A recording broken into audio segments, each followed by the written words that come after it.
हर बात को सह जाना। तास्तितिक्षस्व भारत, जितना सहनशील होगा उतना बड़ा वो भक्त बनेगा। जब कोई इस मार्ग में चलता है तो उसके सामने इस बात की परीक्षा आती है, तुम कितना सह सकते हो। जब आपको बुरा लगना ही बंद हो जाएगा तो आपको भगवान परमानंद प्रदान करेंगे। जब तक बुरा लगता है तब तक साधन करो और उस बुराई को सह जाओ। जो आपसे कोई गाली दे रहा है, अपमान कर रहा है, निंदा कर रहा है, या काम क्रोध लोभ कुछ भी, सह जाओ, चुप रहो, शांत रहो, सह जाओ। नहीं, किसी से कह देते हैं तो हृदय थोड़ा खाली हो जाता है, तो कहते हैं यहां नहीं होगा। रहीमन मन की मन व्यथा रखिए मन में गोए, ये दिव्य सिद्धांत है। कहू ते कछ दुख घटी होई, कहने से दुख कम हो जाता है। पर काहि कहो यह जान न कोई, पर किससे कहूं, इस बात को कौन जानेगा। तो रहीमन मन की मन व्यथा रखिए मन में गोए, सुनी ठलई हैं लोग सब बांट न ले है कोई। विनोद होने लगे, तुम्हारा मजाक बना देंगे लोग। सहनशील, बहुत गंभीर।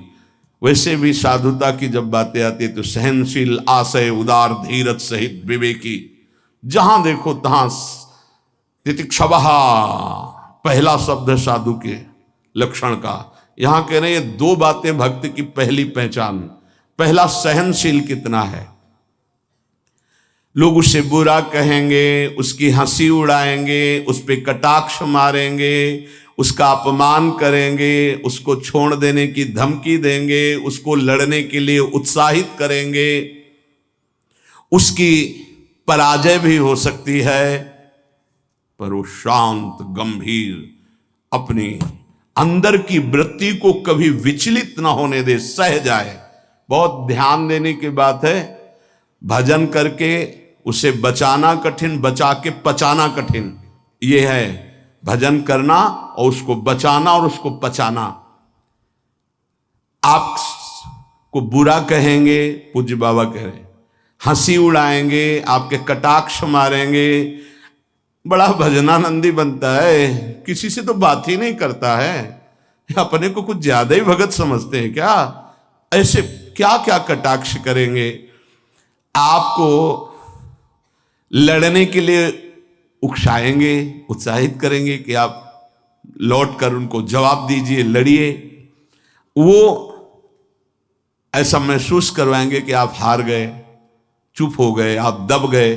चुप हो जाओ, हार जाओ, हरि को हरि नाम, मौन होकर चुपचाप सह जाओ। इस गुण से अध्यात्म की उन्नति बहुत जोर की होती है। सहिष्णु, सहनशीलता, तितिक्षा, इनको एक ही शब्द के पर्यायवाची है। सहित सहित बाढ़े भगत गृह तन गुरहित गार, सेवक जी महाराज कहते हैं। और जिसके अंदर सहनशीलता नहीं है तो वो केवल परमार्थ का आडंबर करेगा, स्वप्न में भी आध्यात्मिक उन्नति नहीं हो सकती। जागृत की तो बात जाने दो, पकड़ लीजिए। सबसे पहला लक्षण सहन करना। ये आप संकल्प कर ले कि जीवन में सब कुछ सहन करना है मुझे। जो सह गया सो साधु, जो टूट गया वो विषयी। यही बात हमको एक शराबी ने समझाई थी ब्रह्मावर्त बिठूर में। ए देखो, तिल तिल ये छवि काटी गई तो आज भगवान बन के पूज रही। ए बच्चा, टूटना नहीं। क्या भगवान का बाहरी स्वरूप था। वो बाहरी तो ऐसे मदिरा पान की एक लीला करते ही दिखाए, लेकिन जब उपदेश मिला तो प्रणाम करके अंदर सोचा भगवान न जाने किस रूप में। और वो शब्द जीवन में नहीं भूला। खास बात होती कि जैसे ऐसे कोई बोल रहा है तो वो शब्द जीवन में नहीं भूला। ये टूटना नहीं, टूटना नहीं, कैसी भी परिस्थिति हो टूटना नहीं। यहां भी कह रहे जो सहिष्णु नहीं, सहनशील नहीं, वो आध्यात्मिक उन्नति जागृत की तो बात जाने दो, स्वप्न में भी नहीं होगी। कुछ नहीं हाथ लगता, आडंबर केवल रहता है। अतः भक्त को अधिक से अधिक नाम जप के द्वारा ये शक्ति बढ़ानी चाहिए सहन करने की। कितना भी कुछ भी अंदर कोई विकार, मनोवेग, वाणी वेग, उदर वेग, जनेन्द्रीय वेग, कोई भी वेग, सब चुपचाप सह जाओ। ये मार्ग है सहन करने का, सहन करने का। भगवत प्राप्ति का जो मार्ग है वो सहन करने का मार्ग है। शांत, अपने मन की बात किसी से भी मत कहो। कहो तो केवल प्रभु से कहो, अगर कहना ही है, नहीं तो कहने की जरूरत नहीं, वो देख रहे हैं, उन्हीं का विधान रचा हुआ है, उनसे क्या कहना। वो भोरी सखी का एक पद में है ना, दिल दे करके दिल की सुख दुख की बातें क्या कहना, जब दिल ही दे दिया तो क्या सुख दुख की बातें कहना। पहला तो ये हुआ सहिष्णु, सहनशीलता, और दूसरा नाम जप। ये दो से भक्त की पहचान, दो चीजें। निरंतर नाम जप हो रहा है कि नहीं, हर प्रकार के आक्रमण को आप सह रहे हैं कि नहीं, बस यही भक्ति की पहचान। और तो सब लक्षण आ ही जाते हैं। नाम में जितनी अधिक शक्ति है उतना कोई वर्णन ही नहीं कर सकता। इतनी अधिक अचिंत शक्ति नाम में है। नाम में जितना मन लगाओगे तो तुम्हारा मन निर्मल और तुम्हारा बल बढ़ता जाएगा और वो निर्बल होता जाएगा। दोनों बात समझ लो, मन निर्मल और निर्बल। निर्बल तुम्हारे अधीन। अभी क्या है, मन बलवान और हम उसके अधीन हैं, और मन मलिन तो हमको संसार में फंसा रहा है। नाम में जितना आपका भाव बनता जाएगा, श्रद्धा विश्वास बनता जाएगा, उतनी ही तुम नजदीक प्रभु के पहुंचते जाओगे। भजन करना कठिन, करके बचाना कठिन, पचाना एक सूत्र केवल, सब कुछ सहन करना है जीवन में। भूख प्यास, गर्मी सर्दी, मान अपमान, निंदा स्तुति, सब सहन करना, चुप शांत एकदम अंदर, और नाम जप। बस ये दो बहुत जोर की बात बाबा ने बताई कि सहनशीलता और नाम जप ये प्रधान दो गुण हैं जिससे भक्त की पहचान होती। तो हम अंदर अपने करें, दूसरों पे नहीं, अपने अंदर कितना नाम जप कर रहा, हम कितना सहनशील है। जब नई नई अवस्था में साधन में आए थे तो ये मनाते थे कि कोई अपमान करे, देखे कैसा लगेगा। कोई अपमान करे, तो फिर भगवान ने बड़ी कृपा की, बहुत अच्छे अच्छे शब्दों के स्वागत हुई, तो हृदय में भी अब कैसा लग रहा है। एक समय ऐसे सीधे गंगा के किनारे जा रहे, सामने से बड़ी गालियां और बड़े कटु वाक्य, ऐसे वैसे क्या क्या बातें, शांत एकदम चुप। कैसा लगा। मांगते थे कि प्रभु कभी अपमान हो तो कैसा लगेगा, कैसा लगा, शांत मन, हाँ चलो ठीक है आगे चलो। भगवान कृपा करके देते हैं। संत जन इसी से समझते कि हमारे ऊपर कितनी कृपा है। जब हमारा कोई अपमान करे, हमें गुस्सा ना आवे, कोई विकार हमारे अंदर आवे, गलत चेष्टा ना हो, उसको सह गए, तब बड़ी कृपा श्री भगवान की हमारे ऊपर है। संसार का चिंतन तो सारी दुनिया करती है, यदि भक्त भी संसार का चिंतन है तो किस बात का भक्त है। अगर दो चीजें लानी, सहनशीलता और निरंतर भजन, तो ये 6 साधन हैं। ये 2 महान सद्गुण प्राप्ति के, भक्त के 2 महान सद्गुण, सहनशीलता और निरंतर नाम जप। अगर ये बात तुम्हें लानी है तो ये 6 साधन पूज्यपाद उड़िया बाबा जी महाराज बता रहे हैं। पहला, हल्का भोजन। पहला प्रहार भोजन पर किया है, और सच्ची बात है, और आप लोग भी अनुभव किए होंगे अगर भजन में चित्तवृत्ति लगाए हैं। पेट में वजन ज्यादा, भजन कम। देख लो, आप खुद देख लो। हल्का भोजन, इतना हल्का कि आप भोजन पाकर बैठे और आपको महसूस ना हो कि आपके पेट में वजन है, इतना भोजन पाया। होता है जैसे 5 रोटी पाने की आपके पेट में क्षमता है तो 3 पाए, 5 पाने की क्षमता 7 पा गए, तब तो फिर 7.5 शनिचर आ ही जाएगा बुद्धि में, नहीं आ जाएगा।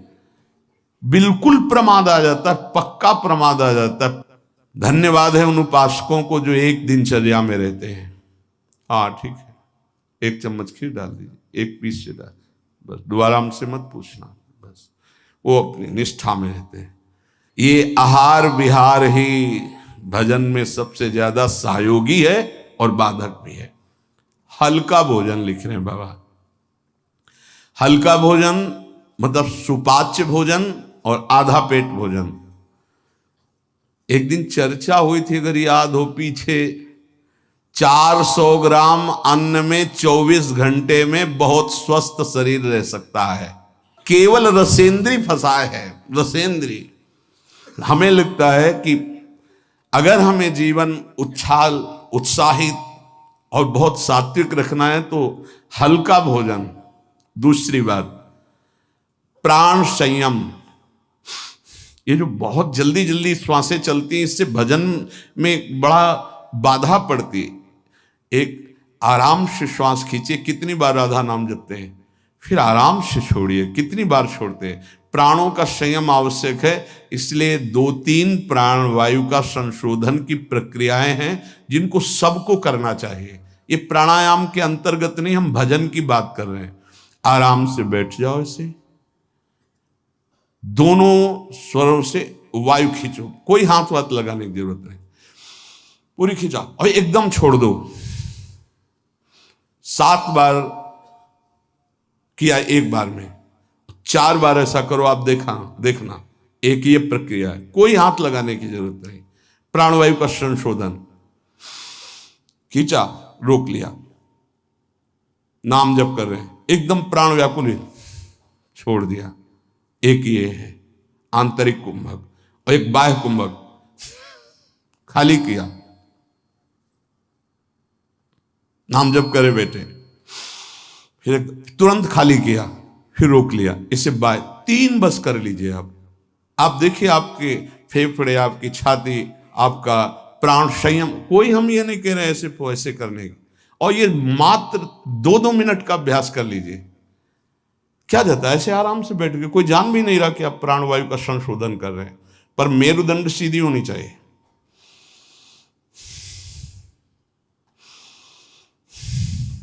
जितना अधिक खींच पाओ, अधिक छोड़ पाओ, 6 बार, 7 बार, 8 बार, बस इससे ज्यादा नहीं। और ये 4 बार दिन में, एक बाह्य कुंभक, एक आंतरिक कुंभक, ये 5-5 बार कर ली। आप देख लीजिए आपका प्राणवायु कितना, जितना प्राणवायु पवित्र होगी उतनी सुंदर अन्न पाचन क्रिया होगी, और उतना ही आपके मस्तिष्क में एक गुदगुदाहट सी, ध्यान करने की इच्छा होगी। मंत्र जपोगे तो एक प्यारा लगेगा। अब जब प्राणवायु किसी की देखो ना, एकदम अगर एकांत कमरे में हो तो ऐसा लग रहा है जैसे धौंकनी चल रही, क्योंकि स्थूल प्राणवायु है, उसकी आवाज अलग ही सुनाई देगी। प्राणवायु का संयम, भोजन हल्का और प्राणवायु संशोधन कृपया जरूर करें, चाहे वृद्ध शरीर हो चाहे जवान शरीर हो, ये जरूरी है प्राणवायु का संशोधन। अपने तो किडनी खराब हो गई, तब से बंद हो गए, नहीं तो 45 मिनट केवल प्राणवायु संशोधन होता, तो 45 मिनट व्यायाम, और उस समय केवल भगवदा का नाम चलता था। 1 सेकंड के लिए ऐसा नहीं कि प्राणवायु संशोधन करे, नाम छूट जाए, या व्यायाम करने नाम छूट जाए। तीसरा, कम बोलना, क्योंकि नाम चलाना है और सहनशील होना है। देखो, जब हम अपनी कमजोरी किसी से कहते हैं तो कमजोरी हम पर बढ़ती है और दूसरा हमारा उपहास करता है। इसलिए अपनी कमजोरी तो बोलनी नहीं, और कोई बात भी करने की जरूरत नहीं है। थोड़ा बारा व्यवहार में आवश्यक हो तो उत्तर दे दीजिए, कम बोलना सीखें। उपासक जब अपनी रहने पे रहता है तो हमें लगता है कि धन्यवाद का पात्र है, जो अपने को जलाकर प्रभु के चरणारविंद तक पहुंच रहा है। बहुत कठिन विषय है, प्रणाम है उसको जो अपने को जलाकर आगे बढ़ रहा है। कम बोलना, तीसरा। चौथा, किसी से कोई भी इच्छा न रखना, न व्यक्त करना। ये 2 महान सद्गुण आ जाएंगे, सहनशीलता और निरंतर भजन। किसी से कोई इच्छा, आप आज क्या पाएंगे? नहीं, आप क्या पाएंगे? जो श्री जी की इच्छा। नहीं, वैसे आपको पसंद क्या है? राधा राधा राधा। नहीं भोजन में क्या पसंद, यही आहार है हमारा। कभी भी कोई शब्द ना निकलने पाए तो आज फिर मुंगौड़ा बन जाए, ऐसा नहीं। कोई देखो, अगर आपको वास्तविक मार्ग को प्राप्त करना है तो सिद्धांत है, कोई भी इच्छा है भी तो प्रकट नहीं करना हो। आप देख लेना, अगर श्री जी को मूंग के मुंगोड़ा ही पवाने हैं ना प्रसाद में, तो आपको मिल जाएंगे कहीं ना कहीं से। मांगने की जरूरत नहीं, कहने की जरूरत नहीं, इच्छा व्यक्त करने की जरूरत नहीं। पांचवा, जो इंद्री बहुत लालायित हो गई और उसका विषय आ गया हो तो उसका संसर्ग ना होने देना। देखो, जैसे वो दो सद्गुण कठिन है तो उनको लाने वाले साधन भी बहुत कठिन है। किसी भी इंद्री की बहुत इच्छा हुई और वैसे ही संयोग आ गया, कोई भी इच्छा, हर इंद्री में अपनी इच्छा रहती है, प्रबल इच्छा हुई और प्रारब्धवशात माया ने वही संयोग बना दिया, लो खाओ। और आपको पता है कि ये मेरे हृदय में बिल्कुल चल रहा था, कैसे मिले, और वो मिल गया, तो खुश नहीं होना। बोले संसर्ग नहीं होने देना, पाने नहीं, हटा देना है। इतनी हिम्मत है। पहला लक्षण सहिष्णु, वो दूसरा निरंतर भजन। जो तुम्हारे, ये सब बातों में नहीं कह रहे, जिसकी प्रबल इच्छा थी हमारे अंदर और वही आ गया संयोग से, यही बात गुरुदेव ने बताई थी। बोले जो प्रिय वस्तु हो उसका संयोग इंद्रियों के संसर्ग में ना होने पाए और उसको भोग लगा बांट दो। तो बाबा कह रहे किसी भी प्रिय बात, प्रिय वस्तु, वो इंद्रिय भोग जब उपस्थित हो तो उसका संसर्ग ना होने देना। इससे दो सामर्थ्य जागृत होंगी, निरंतर नाम जप और सहिष्णु, सहनशील। और वाणी पाठ और अपना जो संत समागम है, इसके सिवा अकेले रहने का स्वभाव बनाना। इसमें भी जो अपने प्रियजन परिवार के जन, उनको लगने लगता है अकेले बैठे क्यों रहता है। अरे वो अपने साधन में बैठा है, उसके लिए डिस्टर्ब थोड़ी होना कि अकेले क्यों बैठे। धन्य भाग है, जैसे अपने लोगों को सूचना मिलती कि एकांत ही चुपचाप बैठा रहता, तो अपने को पता है, अपना हृदय शीतल होता है कि सही मार्ग है, सही मार्ग है। एकांत देश में रहने का स्वभाव होना, प्राणों का संयम होना, भोजन बहुत हल्का सात्विक होना, कम बोलना, किसी भी तरह से अपनी इच्छा को किसी के सामने प्रकट ना करना। अगर हमारे अंदर इच्छा, छठवां, अगर हमारे अंदर इच्छा आ ही गई है और उसके अनुसार प्रारब्धवशात संयोग बन जाता है उस भोग का, तो इंद्रियों का संसर्ग ना होने देना। इन 6 साधनों से ये 2 बात महान भक्त के अंदर आ जाएंगी कि वो सहनशील हो जाएगा और उसका निरंतर नाम जप चलने लगेगा। भक्त वही है जो प्रभु के नाम को परम धन, परम जीवन मानता है और हर समय ऐसे नाम जप में लगा रहता है जैसे संसारी पुरुष धन कमाने में। जो जितना भगवान नाम का संग्रह कर लेगा वो उतना ही उच्च भावना वाला बन जाएगा। भक्ति से क्या मिलता है जानते हो? भाव की ऊंचाई।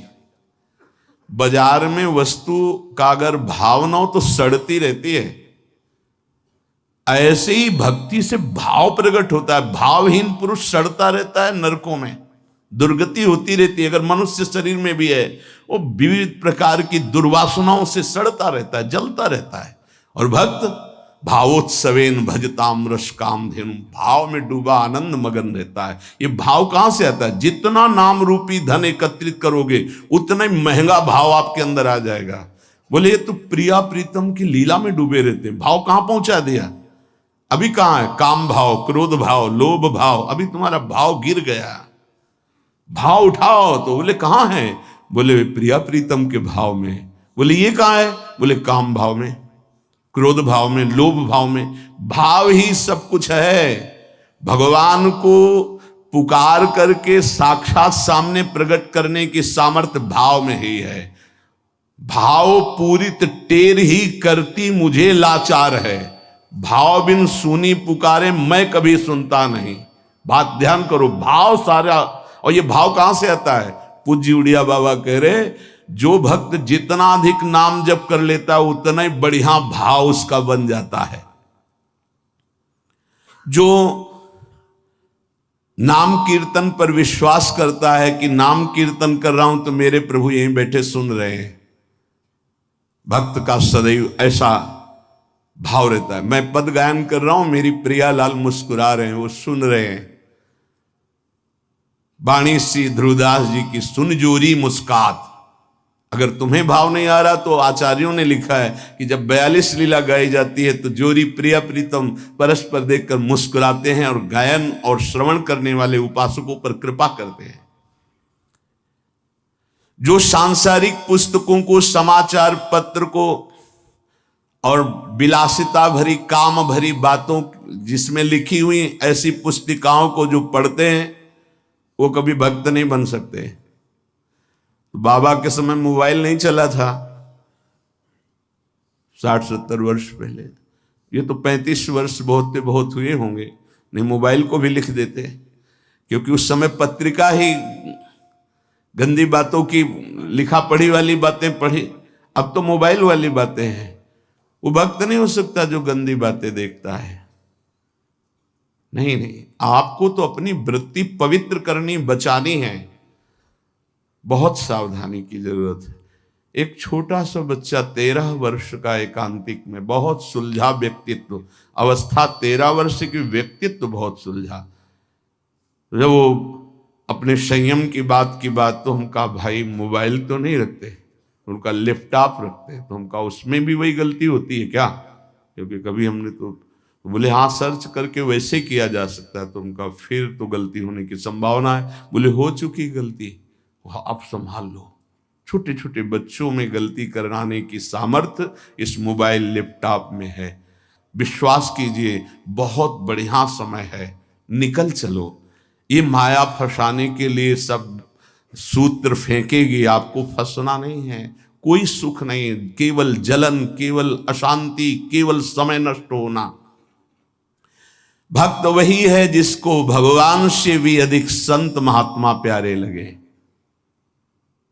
सातों सम मुहिमें जग देखा, भगवान श्री राम कह रहे हैं सबरी जी के सामने, सातों सम मुहिमें जग देखा, मोते अधिक संत। पूज्य बाबा कह रहे हैं भक्त वही जिसे संत, भक्त, महात्मा भगवान से भी बढ़कर प्यारे लगे। आज राम जी के प्यारे हमें मिल गए, आज श्याम जी के प्यारे में, आज प्रियाजू के प्यारे मिल गए। वैकुंठ प्रिय दर्शना दुर्लभो मानुषो देहो देहि नाम क्षण भंगु रहा, तत्रापि दुर्लभम मन्येत वैकुंठ प्रिय दर्शनम। आहा, भगवान के प्यारों के दर्शन प्राप्त होना। भक्त वही है जिसकी जिह्वा हर समय नाम जप में लगी रहती है और बातों के लिए वो मूक हो गई है। नारायण हरि भजन में पांचों न सुहाग, जो सच्चाई से मार्ग में चल रहा उसको अच्छा ही नहीं लगता। विषय भोग, निद्रा, हंसी, जगत प्रीति, बहु बात नहीं अच्छा लगता। भक्त वही है जो अपने चित्त को सुरक्षित रखता है। लोग और सब बाहरी वस्तुओं को सुरक्षित रखने की चेष्टा करते हैं पर चित्त को गंदा कर देते हैं। गंदा चित्त, गलत चिंतन। भक्त बाहरी वस्तुओं की सुरक्षा हो, चाहे आग लग जाए, लेकिन चित्त में सुरक्षा में कोई फर्क ना पड़े। चित्त हमारा चित्तचूर के चिंतन में लगा रहे। जहां तक बन सके अपने चित्त को बचाने की कोशिश करो। साधक अपने चित्त को सुरक्षित रहता है, अपने चिंतन को सुरक्षित रखता है। वही साधक है जो चिंतन को सुरक्षित रखे, और कोई परवाह नहीं सुरक्षा रहे या ना रहे। चित्त सुरक्षित है तो निरंतर चिंतन का प्रभाव भगवत साक्षात्कार करा देगा। भक्त वही है जो प्रभु से केवल प्रभु को मांगता है। ध्यान दीजिए, भक्त वही है जो प्रभु से केवल प्रभु मांगता है कि आप चाहिए आप, हमें और कुछ नहीं चाहिए, बस आप मेरे हैं, मैं ऐसा मस्त रहूं, बस ये हमें चाहिए और कुछ नहीं। आप से आप चाहिए, बस आपसे आपकी माया का कुछ नहीं चाहिए, आप चाहिए। भक्त वही है जो भारी विपत्ति काल में किसी भी व्यक्ति का सहारा न लेकर इष्ट के भरोसे रहता है। ये बहुत कठिन बात है। जब आपके अंदर कोई समस्या जागृत होती, विपत्ति जागृत होती, तो आपका मन कहां जाता है? प्रियाजू पे, या किसी व्यक्ति, किसी सलाहकार मित्र, यार हम बहुत समस्या में हैं, बहुत हमारा मन अशांत है। नहीं, नहीं कहना। प्रभु की छवि लो और छाती से लगा के उनसे बात करो, हमारा चित्त बहुत अशांत है, प्यारे आप संभाल दो। या बाहरी कोई विपत्ति है तो आप बात करके देखो ना कभी, पर भाव नहीं है तो बताया नहीं। फिर वो भाव बिन सुनी पुकारे मैं कभी सुनता नहीं, इसीलिए नाम जप से भाव का जागरण होता है। भाव से यदि पुकारे तो हमने सेकंड में परिवर्तन होते हुए देखा। एक सेकंड में परिस्थिति का परिवर्तन, एक सेकंड में भारी से भारी समस्या का समाधान, जो ही प्रभु से प्रार्थना, उसका तत्काल परिणाम देखा है।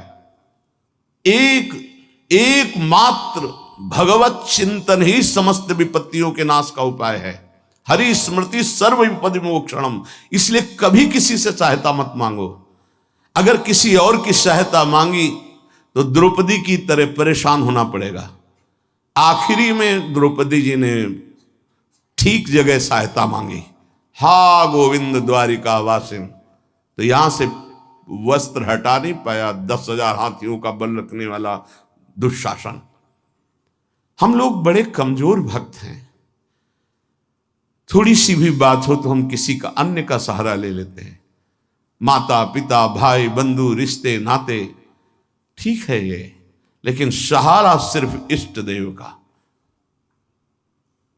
जरा इस शब्द पर देखिए, मेरी महारानी श्री राधा रानी, जाके बल में सबसों तोरी, लोक वेद कुल कानी। किया आपने, तोड़ा आपने। सबसों तोरी लोक वेद कुल कानी, तब असलियत में मेरी महारानी श्री राधा रानी। बाबा कह रहे हैं भक्त वही है जो भारी विपत्ति काल में किसी भी व्यक्ति की सहायता के लिए न देखे, केवल प्रभु की तरफ। अब वो क्या रूप रख करके आते हैं वो देखेंगे, लेकिन किसी अन्य आश्रय में ना आ जाए, नहीं तो हमारी भक्ति बाधित हो जाएगी। प्रहलाद जी ने किसी को पुकारा क्या?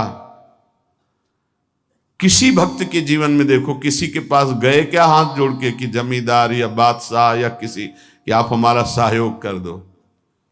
नहीं, प्रभु देखेंगे। और वो ऐसे अंतिम समय तक कोई सहयोग नहीं कि अब अगला कदम जाएगा ये गिरेगा, और उसी कदम पे प्रभु ऐसे बस आखिरी दम तक वो देखते कि शायद कोई अंदर से पुकार पड़े किसी और को।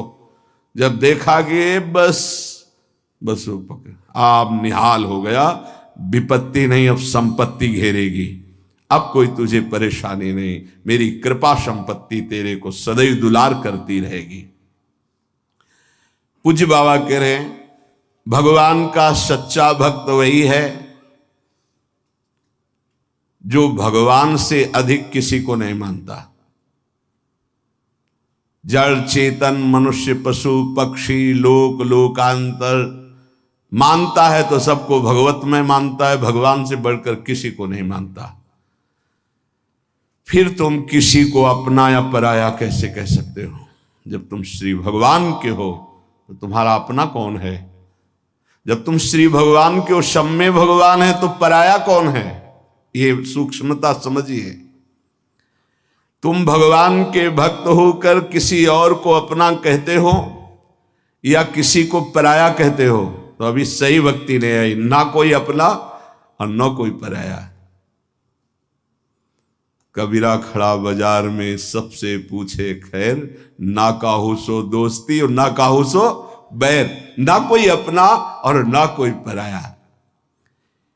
यदि तुम किसी को बुरा कहते हो और किसी को भला कहते हो तो तुम्हारे अंदर भक्ति कहां है? राग द्वेष युक्त हृदय भक्ति वाला हृदय थोड़ी होता है। इसलिए इसको मिटाओ और मिटाकर समान भाव लाओ, ना कोई अपना ना कोई पराया। प्राणी मात्र में भक्त का राग द्वेष नहीं होता। भक्त भगवान के साक्षात विग्रह में दर्शन करता है। यदि धातु या पाषाण की भावना है तो अभी वो भक्त नहीं हुआ है, साक्षात मेरे प्रभु हैं। सर्वव्यापी ईश्वर तो ज्ञानी जन भी कहते हैं। भक्त की महानता है और सर्वव्यापता का भाव तो गौड़ रहे, मुख्य भाव रहे साक्षात विराजमान प्रभु है। भक्त का भाव समिट जाता है, सर्वव्यापी भाव होने के बाद वो समिट जाता है। ये दो गुण प्रधान रहते हैं और बहुत से गुण रहते हैं भक्त में, पर दो ये गुण प्रधान रहते हैं।